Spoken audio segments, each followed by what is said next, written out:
I want to introduce our next speaker. Father Christopher Logan is an assistant priest at our church, Trinity Church. He graduated from Gordon Conwell Theological Seminary. He is also a military chaplain and serves trying to keep the rugrats at Civil Air Patrol under control. Father Logan.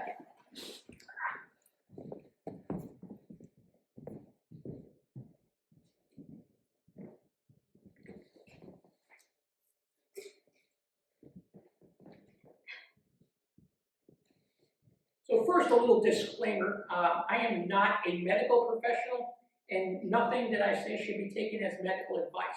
But what I am going to be talking about is my experience living with a chronic illness and how that's affected my mental health and things I've done to help.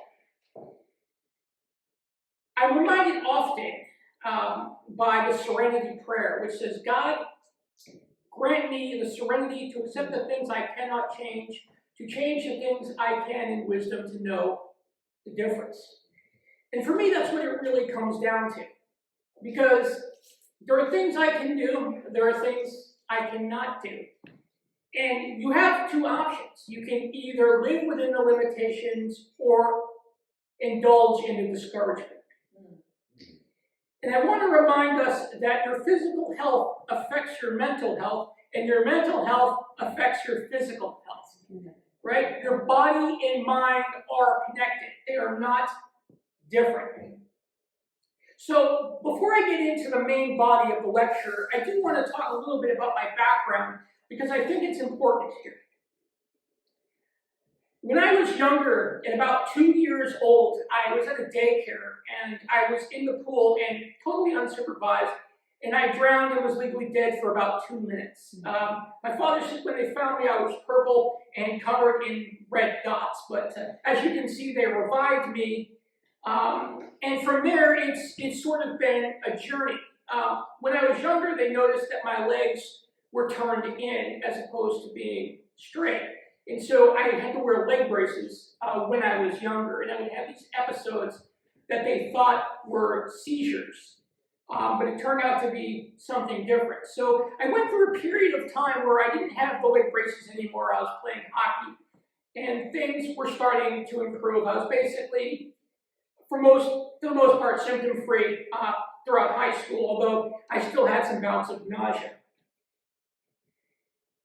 However, after high school, things changed when I went into college, and I started experiencing those symptoms, those seizure-like symptoms again, and I wasn't sure exactly what was going on, and I'm going to talk more about that in a minute. But I felt God was calling me to be a naval officer, so I joined the Navy, and when I was there in basic training, it immediately became evident I was not supposed to be there. Immediately. It was during that time that I suffered the most emotional distress I had ever suffered in my life. And many could look at that as a curse, as something that's completely bad, but God turned it into good because it was there I got my calling to the priesthood. I had worked with the chaplains there. I saw how influential they were, and I had a friend who was, at the time, who was working to become a chaplain. So during that time, I underwent some neuropsychological testing, which showed that although I had experienced a lot of trauma, I am someone who was reasonably well-adjusted considering. I was told that these episodes I were having were anxiety. And they were not, but more on that in a minute. I really felt like doctors were not listening to me. I would go to them with these symptoms, and they didn't understand, or I felt like in a lot of cases they weren't willing to do the work, they would just dismiss it.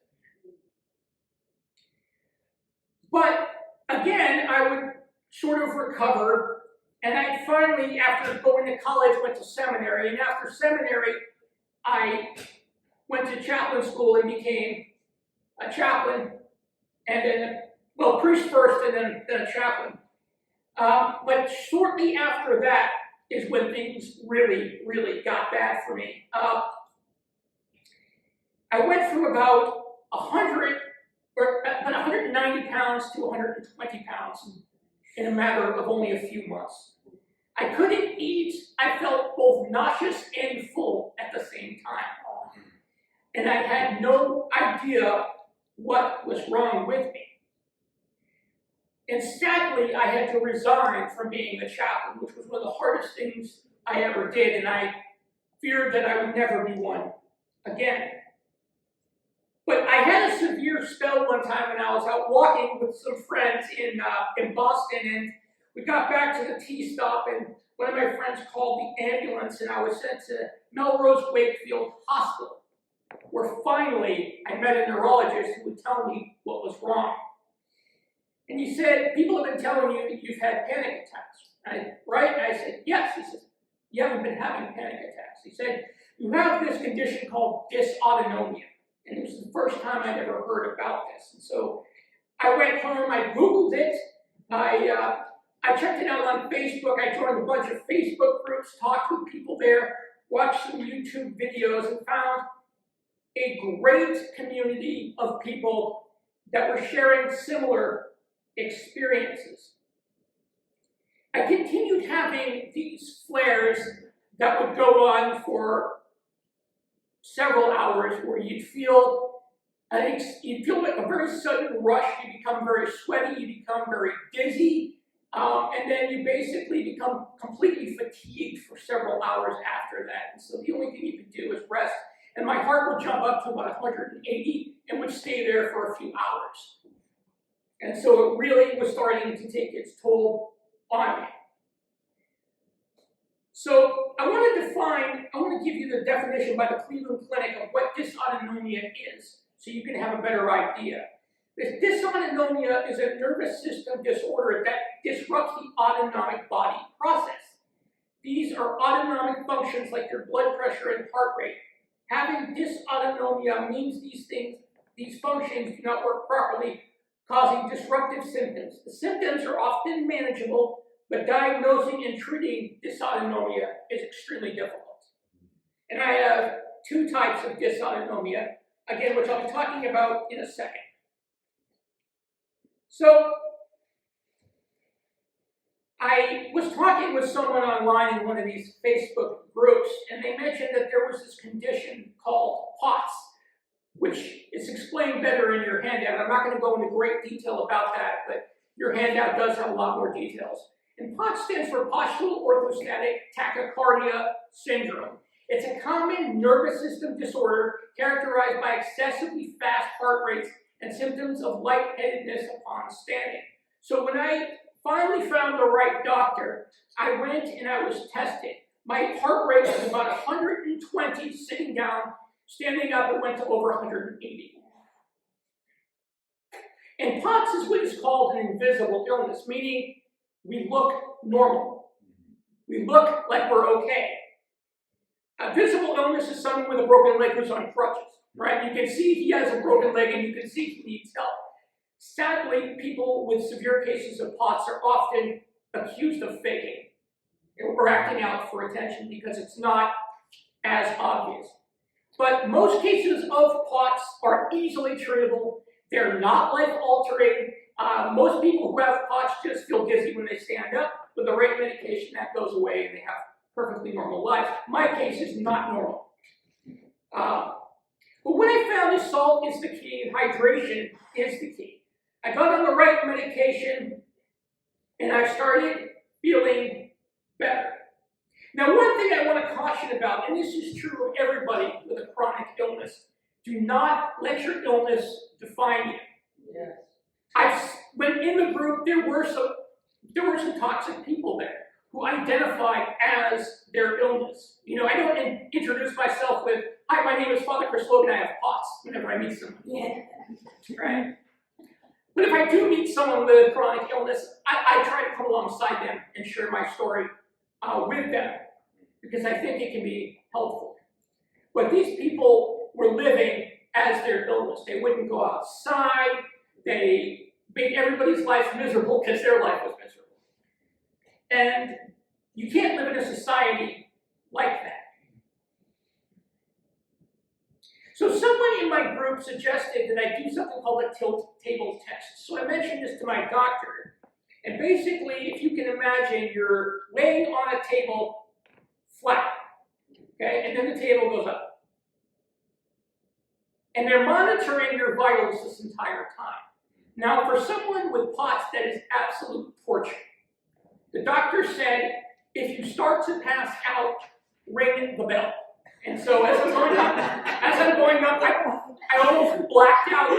I rang the bell. The test lasted about a minute, and he says, okay, we have all the data we need.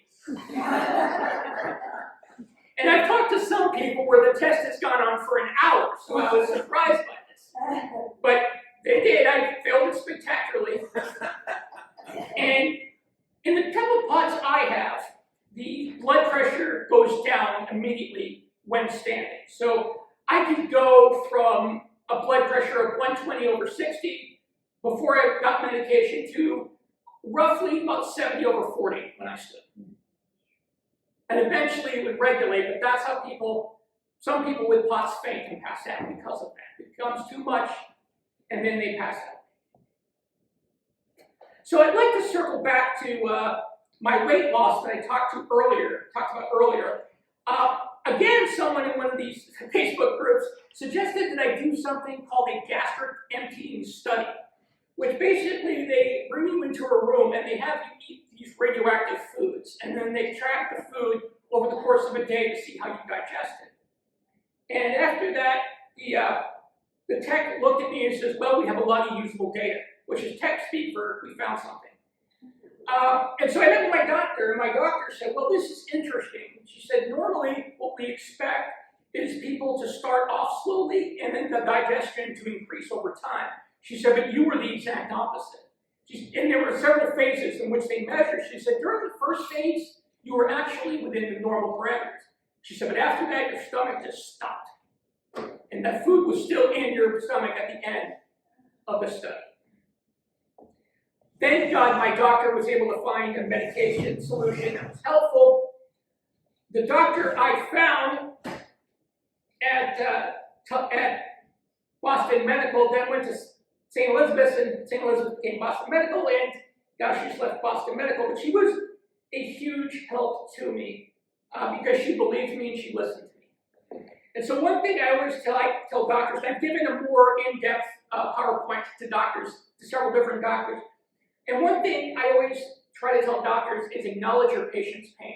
Even if you can't do anything about it, especially if you can't do anything about it, acknowledge their pain. Because that will go a long way. Because your patient has probably been told by several different doctors that they're not in pain or they're imagining it. And the treatment time for POTS, as it says in your handout, on average is about 7 years it takes to get diagnosed from the onset of symptoms. When all you really need to do is have someone in your office, have them sit down, take their pulse, and have them stand up. And if the pulse accelerates substantially, then you can recommend them for a tilt table test. In one visit, you should be able to identify potential POTS, not 7 years. So not knowing what was wrong for me was the worst part. It really was. Because I knew I was sick. I didn't know why I was sick. I knew I had a lot of physical symptoms. I had no idea what they could be. And I think for most people with chronic illness, that is the worst part, that diagnostic period. Because when you're able to name what is wrong with you, you're able to sort of get over the hump and begin treatment. If you have no idea, then you're sort of stuck going around and around and around. And given false diagnosis. Oh yes, exactly, which makes things worse. Now, doctors, there's a saying among us zebras, which are people with Ehlers-Danlos syndrome, and I'm going to talk about EDS in just a second. But there's a saying among doctors that when you hear hoof prints, you expect to turn around and see a horse. You don't expect to see a zebra. And people with Ehlers-Danlos syndrome are called zebras for that reason. And Ehlers-Danlos syndrome is a genetic condition that you're born with. And we found it was the cause of everything that I had wrong with me. It was the cause of the autonomic dysfunction. It was the cause of basically of the gastroparesis. It was the cause of everything. So your body's made up of collagen, right? There's a lot of collagen in your body. And imagine if that collagen was faulty, what could happen? And that's essentially what happens with EDS. The metaphor I like to use with people is, imagine you put the wrong oil in your engine. You have plenty of it, but it's the wrong oil. Is the car going to run well? The answer is no. And so that's sort of what I deal with. I can use all sorts of party tricks for you if you'd like, but one of the symptoms here is like stretchy skin. So the skin stretches out. I get dislocations, I get subluxations, and all. It's really fun. It's exciting.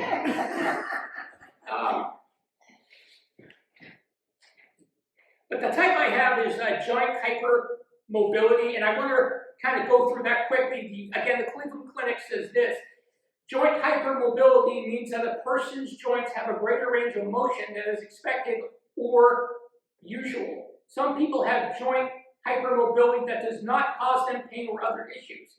However, some people with joint hypermobility also have joint instability. That's mean joint instability occurs when the bones of a joint aren't held in place securely. This can lead to joint subluxations, dislocations, sprains, and other injuries. Joint instability can cause both acute and chronic pain and interference with daily life. I am constantly in pain. I haven't been free of pain in years. I don't really remember what it's like. But I've made progress in treating that level of pain because all of my joints are usually inflamed. And, a few weeks ago, I actually dislocated my ankle completely. It kind of folded right underneath me. And I was almost standing on my shin bone, so that was fun. It freaked out the guy I was with, and he was ready to call the ambulance. I get that response a lot. People ready to call the ambulance. You don't need to do that, I'm fine. I dislocated my thumb once years ago, and I went into the chiropractor, and I was like, hey, can you fix this? He's like, no, you need to go to the emergency room. I was like, okay, and so I went back into the car, took my thumb against the steering wheel, and just went pop and put it back in. I was like, I'm not going to the ER. And so you sort of learn how to cope with it. And that's the key to living successfully with chronic illness. It's learning your limitations and living within them. I am grateful and thankful for my life. I have a pretty good life. I can't do everything, but I can do some things. And I take joy and pleasure in what I can do. I have made a lot of progress over the last few years, and I am absolutely ecstatic about that. Are there times where I still feel like I can't get out of bed? Absolutely. Are there times where I'm still in so much pain that it's hard for me to move? Absolutely. But I know now what I can do. I know that I can go out for 4 or 5 hours in a day. I can't go out for 20 hours. I can't party for 12 hours. But during those hours, I can still live. And for that, I am extremely grateful. I am extremely grateful that I can go to church every Sunday, because that was not the case for a long time. I couldn't make it. But now, praise be to God, I'm going to be celebrating Mass tomorrow. And I'm so grateful for Trinity Church and for the people here that have been so supportive. And that's another key to living successfully with illness. Find friends that are supportive, not friends who are toxic. Find friends that believe you and understand what's going on. You're going to lose friends. That's a fact. But you're going to gain friends too. I had a lot of friends of mine I would see because I was social. Because I was able to go out every week, you'd see them. But they weren't going to make the effort to see you. And I do have friends that make the effort to see me, that make the effort to text me. And the interesting thing is, your life also still has purpose. Just because you have a chronic illness doesn't mean you have no purpose. I found that even at my worst, I was never so bad that I couldn't text someone and say, how's everything going? Right? It's simple, but it's important. It's important to keep up those relationships. Even if you can't see people every single week, it's important to know that you're thinking about them. And it's important to people with chronic illness. If you have friends with chronic illness, please reach out to them. It's hard for them sometimes to reach out to you, but reach out to them. Send an email, send a text. It's so meaningful just to say, thinking about you, praying for you, hope you're doing well. What does that take? 10 seconds? Right? I've heard people tell me, oh, I'm sorry, I didn't have time. Yes, you have time. You have to go to the bathroom, don't you? Right? I had a friend tell me, he's like, oh, I'm sorry, I don't have time to text. He took the train every day to and from work. I was like, what are you doing for a half an hour that you can't just send a quick text? Yeah. Don't feel like because I can't talk to someone for an hour, I can't reach out to them. Please reach out to your friends with chronic illness. For me, my faith has been the saving grace that's allowed me to get through everything in my life. At my father's funeral, everybody was broken up, but I was more at peace with it because of my faith. And people marveled at that. I'm grateful for what Jesus has done for me, for what he continues to do for me. And, I'm grateful to have that, to know that I'm loved more than I can understand. Celebrate your small victories. Seriously. For someone with chronic illness, being able to get up and walk to the dumpster and back may be a big deal. Celebrate that. Don't say, oh, well, I can't run the way I used to. No, if you're able to do more, be happy with that. Celebrate your small victories. Take pleasure and joy in knowing that you're still able to do things. And you can see by looking at me, I was able to gain all the weight back. I still do have gastroparesis. I still have some delayed emptying. Not as bad as it was before. I haven't had an extreme bout of nausea in years. So I am extremely grateful for that. I know what I can eat. I know what I cannot eat. And when I eat what I can eat, I'm much better off, right? So for me, it's lower fat is the key, right? Don't eat fatty foods because it's harder for your body to break down. So I try to eat lean as possible. But remember, life has purpose. Even with chronic illness, even at your worst, you are still a child of God. You are still someone with a purpose, someone who is worthy. You do not become less of a person because you become sick. That's right. You are every bit as much loved by God as an evangelist out there winning thousands. Okay? Never lose sight of that. The person sick in the hospital who can't get out of bed, still a child of God, still has purpose, still can do things. So that's what I have for today. I'm open to any questions should anybody have them.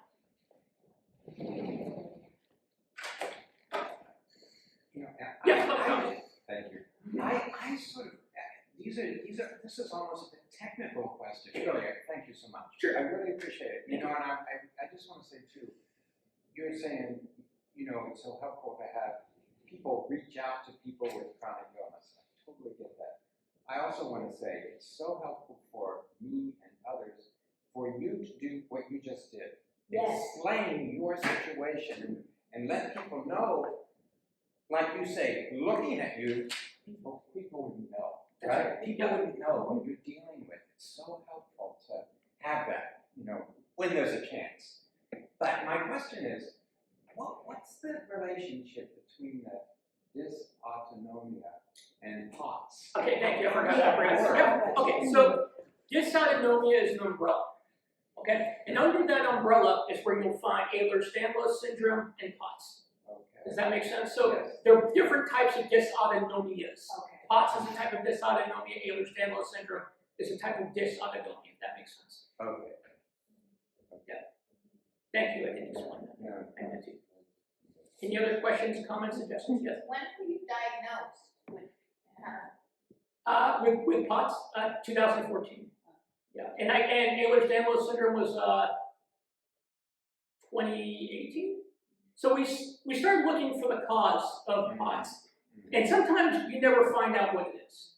But in our case, we did. I went to a geneticist over in Cambridge who specializes in that, Dr. Aubrey Molunsky, and he's one of the authorities on Ehlers-Danlos syndrome. And I went through like a battery of tests, and he diagnosed me with that, and we were able to find out that that was the very cause of it. Usually it's genetic, it's hereditary. Someone in your family will usually have it. My mother was adopted, it's hard to know sort of what the situation was there. My dad's side, we looked at it and no one there has it, but I do have a cousin who is extremely flexible. So like I said, most people with EDS, it's not a problem, but it can be. It can be a problem, but for most people, it's not, it's minor. So that's why I tell people when they first get diagnosed, I wouldn't worry too much about it. If it doesn't affect your life now, it might not ever affect your life. So it's not like your life is over. The only exception to that is if you're diagnosed with vascular EDS. If you're diagnosed with vascular EDS, you will die from it because your aortas will rupture. That's it. So I've lost several friends to EDS. The oldest friend I lost to EDS was 27. Yeah, to vascular EDS, yes. With any type of illness, chronic illness, we have good days and you have bad days. Yeah. How do you get through the bad days? What do you do? Practically. Honestly, what I do is I just rest. You know, I've accepted it, that it's part of the thing, and I know that good days are ahead of me. So you take joy in knowing that it's going to pass, right? You know tomorrow is going to be better. You know, I had a bad day last week where I couldn't really do much. I took 2 naps in one day, and I laid there. What did I do? I did a lot of reading, you know, and I still tried to do stuff because you know it's temporary. That's the best thing about being diagnosed, right? You know how you get to learn how to live within the parameters of your illness. So if I have a bad day, I just don't do anything that day. It's just that simple. I take the day to rest because I know that's what my body needs, and I know that if I rest the next day, I'll feel a lot better. But, yeah, thank you. Anything else? Okay. Yes, how's it going? And this is kind of just a feeling question, but when you were told these were panic attacks, Yes. did you know that wasn't the case yourself, or how did you interpret that, or how did that make you feel or sit with you, just to be told things that eventually you knew, well, that wasn't the case? Yeah, so I forgot to mention, though Dr. Mary did, I am a chaplain again, and so I do work with airmen and soldiers who do have actual panic attacks, and that's one of the things I've worked with extensively in mitigating that and how to treat that. So no, I thought I did have panic attacks until it was that doctor in Melrose Wakefield who told me that I didn't. And that's basically what he said. He said, what you're having are flares, and it's part of this condition. And then he wrote it down for me, and then I went online and looked it up. So it just took years and years and years of trial and error before I finally got the right doctor who knew what was going on, and I was blessed for that. All right, excellent. Thank you, guys.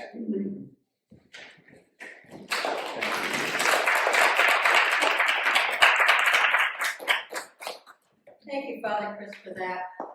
There's just a couple other things too, I would say, as somebody with a chronic illness that I found helpful in coping in terms of day to day. So in answer to your question, Judy, I think Father Chris said knowing the limitations of your disease and not pushing past that, knowing what works for you, so learning what foods aggravated you or didn't aggravate you, I think is really important. Knowing what treatments are out there can be very helpful. I think the other thing for me is knowing when it's a problem. Recognizing, different types of chronic illnesses are different, right? So there are people who are living with cancer, there are people living with mental illness, there are people living with addiction, there are people with anxiety disorders.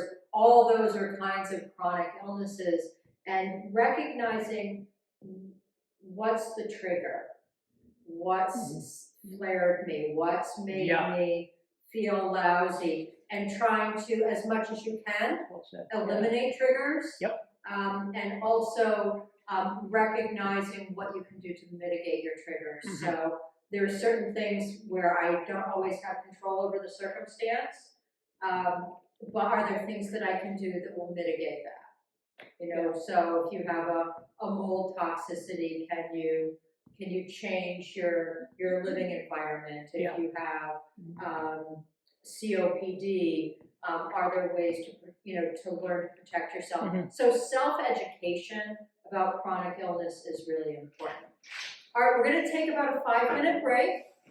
And then Sorry. Father Tom has another question. I'm sorry. But it's a question from Father Chris again.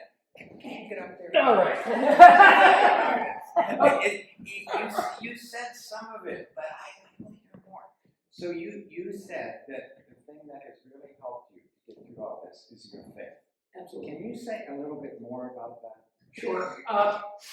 As Hebrews says, right, we do not have a high priest that can't sympathize with us, but one who has suffered in every way we have, yet without sin. Think of Jesus on the cross if you think of your own suffering, right? Think about that. Think about how Jesus knows what it's like. Think how Jesus loves you.